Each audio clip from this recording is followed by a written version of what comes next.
सफल बनेगा गिरिराज की शरण में, जीवन सफल बनेगा गिरिराज की शरण में, जीवन सफल बनेगा गिरिराज की शरण में, जीवन सफल बनेगा गिरिराज की शरण में, भक्ति का रस मिलेगा गिरिराज की शरण में, भक्ति का रस मिलेगा गिरिराज की शरण में, भक्ति का रस मिलेगा गिरिराज की शरण में, भक्ति का रस मिलेगा गिरिराज की शरण में, गिरिराज की शरण में, गिरिराज की शरण में।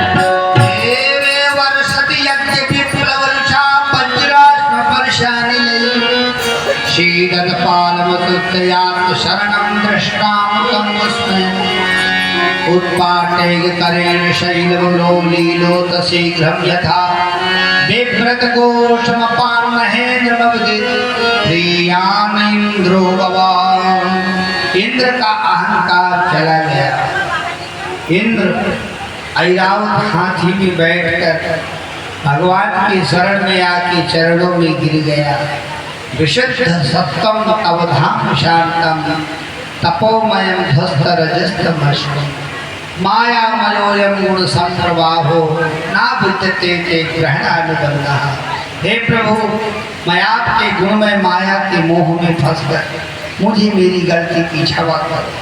भगवान ने इंद्र को बहुत जल्दी क्षमा कर दिया, लंबी प्रार्थना नहीं करनी। गौलोक धाम से सुरभि गौ माता है। उन्होंने कहा, हे भगवान, अभी तक हमारा राजा इंद्र था, आज से आप हमारे राजा हो। और अपने दुग्ध से बढ़ा भगवान का राज्याभिषेक किया। तब से भगवान का नाम गोविंद पड़ गया। बोलो गोविंद भगवान की जय। आज गिरिराज लीला पर कथा का विश्राम हो रहा है।